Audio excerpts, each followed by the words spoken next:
Eli was not a man who sought attention. A mid-30s IT professional with a quiet demeanor, he preferred the hum of his computer over the chaos of social gatherings. His life was predictable: calm mornings sipping coffee, long hours troubleshooting software bugs, and evenings spent scrolling through tech forums. But beneath this veneer of normalcy lay a simmering resentment, one that had been building for over a decade. Eli was the family's silent ATM, the one who always had it together, and therefore the one they always turned to when things fell apart. It all came crashing down on a Monday morning, 3 days after what was supposed to be a relaxing family vacation. Sitting in his dimly lit apartment, still wearing the hoodie from his flight home, Eli absent-mindedly scrolled through his phone. Notifications blinked at him, but one stood out, a glaring alert from his banking app. He tapped it, expecting nothing more than routine updates. Instead, his heart sank as the screen revealed a charge of $12,874.20. The words Airbnb group charge mocked him like an unwelcome houseguest overstaying their welcome. His mind raced. The Airbnb rental?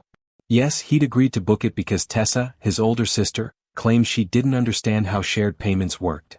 But this wasn't the modest beachfront rental they discussed. It was a luxury villa complete with private chefs, couples massages, and even a boat cruise. None of which anyone had bothered to mention before swiping his card. Fury bubbled inside him, but Eli forced himself to breathe. He texted Tessa, keeping his tone deliberately neutral. "Hey, just saw a $12,000 charge on the card. Was that supposed to be split?" 3 minutes later, her reply arrived, dripping with faux innocence. "It was for the whole family. Don't ruin the vibe." The audacity of it hit him like a freight train. Don't ruin the vibe? She had drained his account, left him financially staggering, and now expected him to smile and nod while pretending everything was fine. Eli stared at the message, his jaw tightening. For years he'd let these moments slide, small loans here, forgotten debts there, but this time felt different. This wasn't negligence. It was calculated entitlement wrapped in a shiny bow of familial obligation. As the weight of the situation settled over him, memories flooded back, each one a shard of glass cutting deeper into his resolve. When he was 23, Tessa borrowed $500 for an emergency vet bill for her goldfish. The fish died, and so did any hope of repayment. At 26, she wrecked his car during a weekend joyride and returned it with a cracked bumper and excuses. By 29, she convinced him to co-sign a lease, only to get evicted after throwing a party so extravagant it made the local news. And now, at 35, here he was again, cleaning up her messes while everyone else looked away. That night, Eli sat alone in his apartment, the glow of his laptop casting shadows across the room. His fingers hovered over the keyboard as he opened a new Excel file. With deliberate precision he began typing, expenses _Tessa_1_back.xlsx. Each column represented another betrayal, a loan, a favor, a promise broken. As the numbers piled up, so did the realization that this pattern would never end unless he put a stop to it. He Googled lawyers specializing in small claims and fraud cases, jotting down names and contact details. His hands trembled slightly as he drafted an email to one Mr. Halpern, whose stern profile photo suggested he wouldn't flinch at brunch drama. Eli attached screenshots, receipts, and years' worth of evidence proving every dollar owed to him. By the time he hit send, dawn was breaking outside his window. Closing his laptop, Eli leaned back in his chair, exhaustion mingling with determination. For the first time in years he felt a flicker of control, not just over his finances but over his life. The storm was far from over, but he was ready to face it head-on. In the days that followed, the family group chat buzzed with an unsettling energy. Tessa posted photos of sunsets and cocktails, each caption punctuated by hashtags like family vibes and best trip ever. Heart emojis rained down in response. Everyone except me. I stayed silent not because I didn't care but because I knew better. React too soon and you're the villain. Wait just long enough and you become the story. By Thursday, Tessa must have sensed something was off. She called me late in the afternoon, her voice chirpy and disarming, as if she hadn't just digitally mugged me 4 days earlier. "Hey big bro," she sang, dragging out the last syllable like it was a term of endearment rather than a reminder of our age gap. "So, about the card?" I didn't respond immediately. Instead, I leaned back in my chair, letting the silence stretch between us. It was a small power play but one I'd earned. "I know it looks like a lot," she continued undeterred, "but it all balanced out, right? You got the points." "The points?" I repeated, my tone flat. Yeah, the frequent flyer points, she said, as though this revelation should erase any lingering resentment. You've got like 900 of them now. Enough to buy half a soda at the airport. I closed my eyes, pinching the bridge of my nose. Tessa, you charged $12,000 on my card. She sighed dramatically as if I were the unreasonable one. We all benefited, Eli. Don't be weird. You're doing fine, you've got that job, right? That really stable job or whatever. I could practically hear her flipping her hair through the phone. I work in IT, I corrected tersely. Not as a human ATM. She laughed, a sharp, brittle sound. You're so dramatic. Anyway, I've gotta run. We're looking at places in Tahoe for Labor Day. Talk soon. Before I could respond, she hung up. The call ended abruptly, leaving me staring at my wall for a full 10 minutes. The faint hum of the refrigerator filled the silence, underscoring the absurdity of it all. Was it really cheaper to let the fridge devour me than deal with another family trip? Finally, I stood and walked to the balcony. Leaning against the railing, I looked down at the city below, its streets alive with movement. My mind wandered back to the moments that had led me here, the endless cycle of loans, forgotten debts, and broken promises. When I was 19, Tessa asked me to buy concert tickets for her because she couldn't figure out the checkout page. She promised to Venmo me immediately. She never did. By 21, she'd convinced our parents that her spring break trip to Cancun was an educational cultural experience. Somehow, I was the one who loaned her the spending money despite working at a phone store and surviving on instant ramen 5 nights a week. And then there was the car. At 26, she borrowed it for 2 hours, and returned it 3 days later with a cracked bumper and a new boyfriend in tow. By 29, she talked me into co-signing a lease because she couldn't afford the deposit. She got evicted after throwing an engagement party that included a live DJ and a smoke machine in a 1-bedroom apartment. Each memory was a brick in the wall of resentment I'd built around myself, invisible to everyone but me. And now, with the Airbnb fiasco, the wall had finally cracked under the weight of it all. I turned back inside, closing the balcony door behind me. On my desk sat the folder I'd been compiling for days: receipts, screenshots, canceled checks. Every expense tied to my name since 2017, meticulously documented. I opened it again, running my fingers over the tabs labeled Airbnb, car repairs, rent payments. It wasn't just about the money anymore, it was about respect. About drawing a line in the sand and saying, enough. The next morning, I met with Mr. Halpern. His office was exactly what I expected. Sleek, professional, and devoid of any unnecessary warmth. He listened intently as I laid out the case, nodding occasionally but never interrupting. When I finished, he pushed his glasses up his nose and gave me a small, approving smile. You've done your homework, he said. This isn't personal, it's business. Let's treat it that way. By the time I left his office, we had a plan. A detailed strategy for confronting Tessa and the rest of the family at the upcoming brunch. Saturday arrived too quickly. As I parked down the street from my parents' house, I took a deep breath and reached for the folder on the passenger seat. It felt heavier than it should, the weight of years compressed into a single stack of papers. Inside, the house buzzed with forced cheer. Tessa greeted me at the door, wearing a flowy white dress and the expression of someone who believed she was the main character in a feel-good movie. Eli, she squealed, hugging me tightly. Come in, we're just getting started. I smiled politely, dropping my bag by the coat rack. Sitting on the edge of the couch, I held the folder in my lap, its corners digging into my palms. Tessa raised her glass. So happy we're all here. Seriously, this is what family's all about. I nodded once. Then you'll love what's coming. The brunch was, predictably, a masterclass in performative normalcy. Tessa flitted around the living room like a hummingbird on caffeine, her white dress catching the sunlight streaming through the windows. She laughed too loudly at Mark's jokes that weren't even funny, and clinked her mimosa glass against his as though they were celebrating some invisible victory. My parents sat stiffly on the couch, my dad scrolling through his phone under the guise of checking sports scores, while my mom rearranged avocado toast slices on a plate with surgical precision. Isn't this nice? Tessa chirped, raising her glass again. Family time is so underrated. I didn't respond. Instead, I leaned back into the armchair, letting the weight of the folder rest heavily on my lap. It felt like a ticking bomb, or maybe it was just me projecting, but every second stretched longer than the last. Mark glanced at me occasionally, his smile faltering each time he caught sight of the folder. He knew something was coming, he just didn't know what. Tessa launched into another story about how someone had literally begged her to become an influencer. It's exhausting being this magnetic, she said, flipping her hair for dramatic effect. Mark chuckled nervously and offered me another mimosa. I declined again. Alcohol wouldn't help here, not when clarity was the only thing that mattered. That's when the footsteps started. Slow, deliberate thuds echoed up the stairs, vibrating through the floorboards like a warning shot.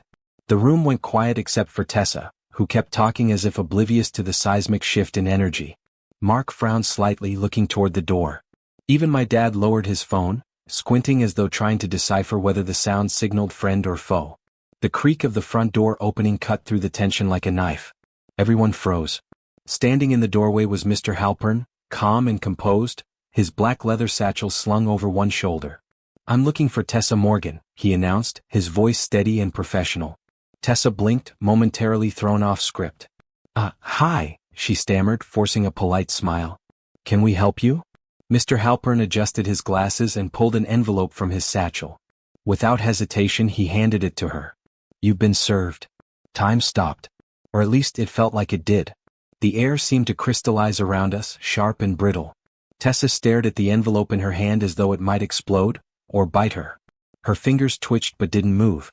Her face, usually animated and glowing with confidence, went blank. For once, there were no hashtags, no clever captions running through her mind. Just shock. Mark leaned forward, breaking the silence.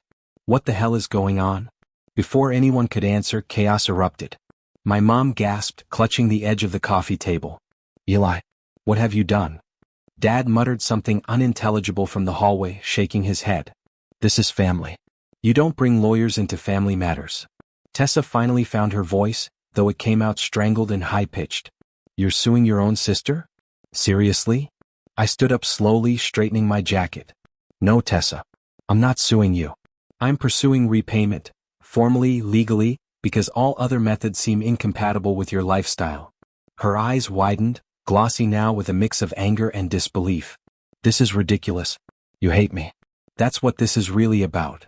I tilted my head, meeting her gaze without flinching. "No, I don't hate you. I think you're brilliant at convincing people to give you what you want. But I'm done letting you convince me I'm worse than I am." Mark jumped in, clearly trying to defuse the situation. "Okay, look, can't we settle this privately? Outside of court?" I nodded coolly. "Sure. Pay me back in full, plus legal fees, plus interest. Let's call it accountability." He blinked, stunned. "Are you serious?" "As a heart attack." Tessa made a sound somewhere between a gasp and a growl. "This is humiliating." "Correct," I said evenly. "That's what happens when you make someone the villain in private and they decide to play the hero in public." She stood up abruptly, fists clenched. "You've always resented me." I laughed, a short, bitter laugh. "No, Tessa. Resentment implies emotion. This isn't personal. It's business." My mom stepped forward, wringing her hands. "Please, Eli, don't do this. We can figure it out together." I looked at her, really looked at her, the guilt smile, the subtle shake of her head, the unspoken plea buried beneath layers of denial. "Mom, I already tried figuring it out together. For years. Remember? The unpaid rent? The car repairs?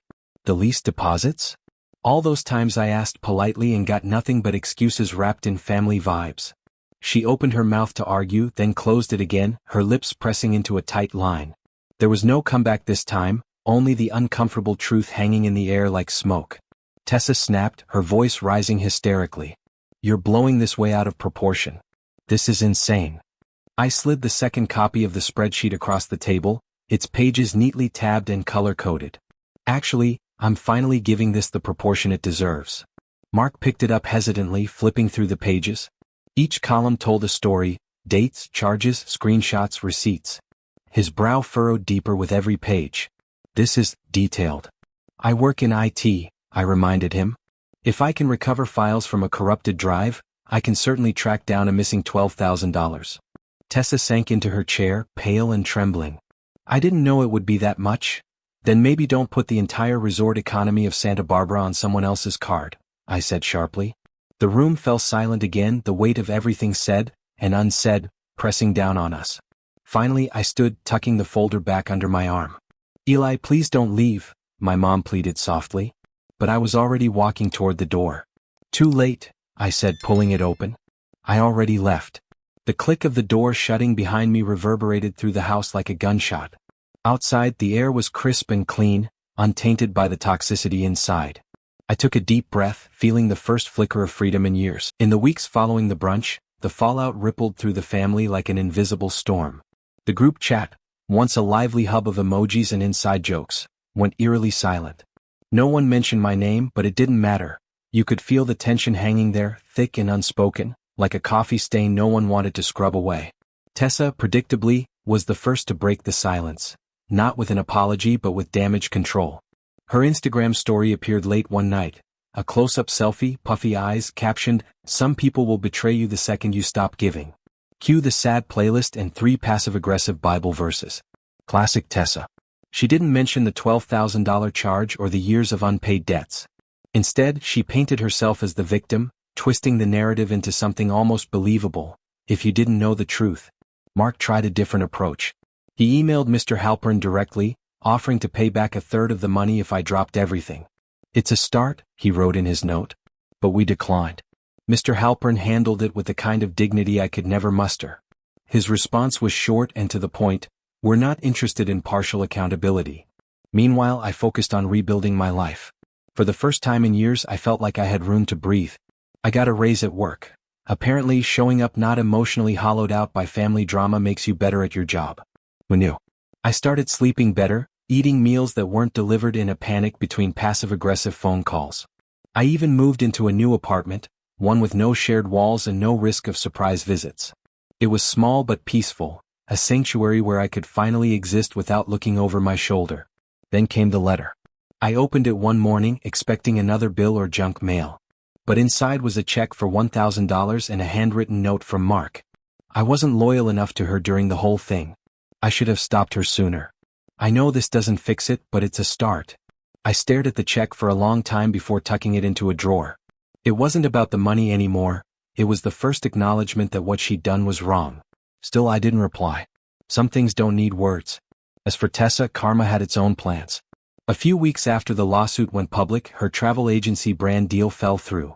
Someone forwarded them screenshots of the legal filing, and they quietly cut ties.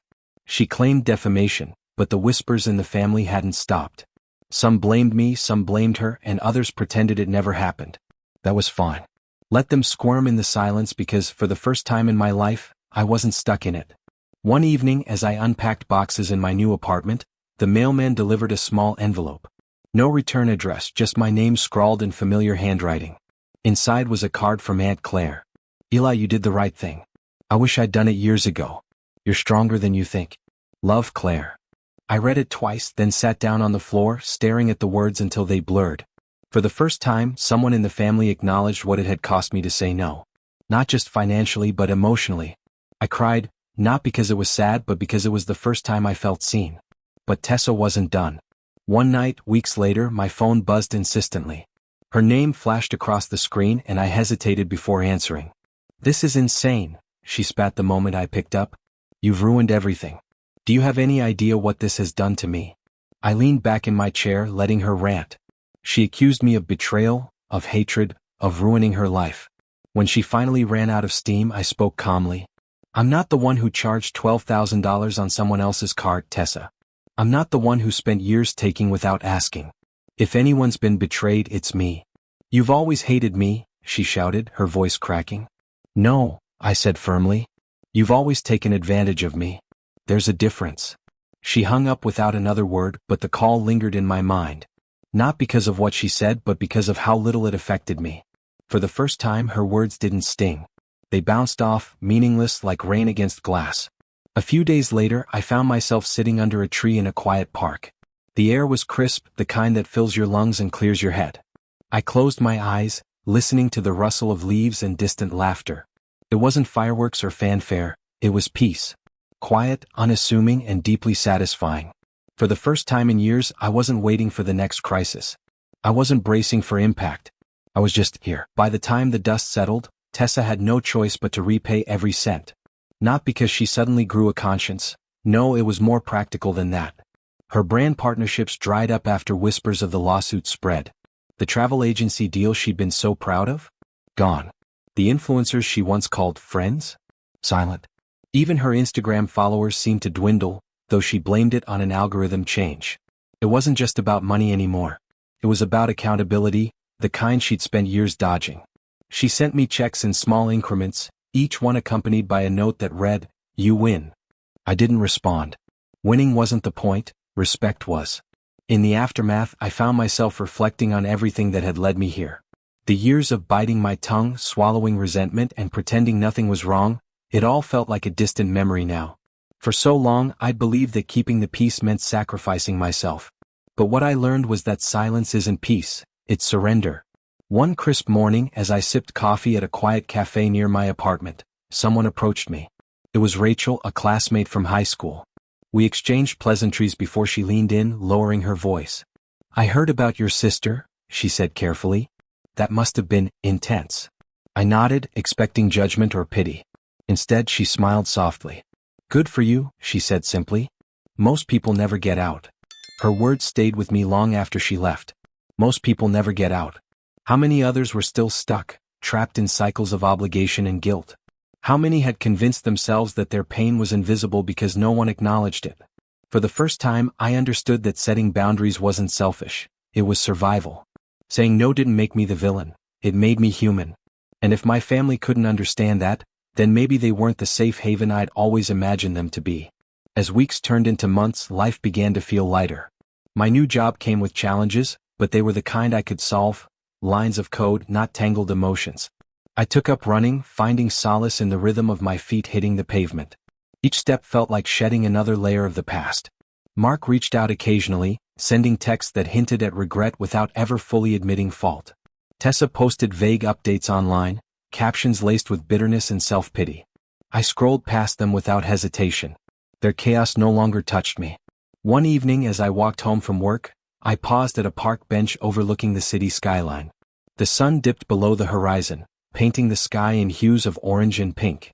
I thought about Aunt Claire's letter, the first acknowledgement I'd ever received that my feelings mattered. "You did the right thing," she'd written. And for the first time I truly believed it. The journey hadn't been easy. There were moments when doubt crept in, when I wondered if I'd gone too far. But looking back, I realized there was no other way. Sometimes, love means protecting yourself, even from the people who claim to care about you most. As I stood there watching the world stretch endlessly before me, I felt something I hadn't felt in years: freedom. Not the explosive kind, but the steady, quiet kind that grows roots deep within you. I turned away from the view and started walking again, my footsteps echoing softly against the pavement. The air smelled clean, untainted by the weight of expectations. For the first time, I wasn't carrying anyone else's burdens. And it felt enough.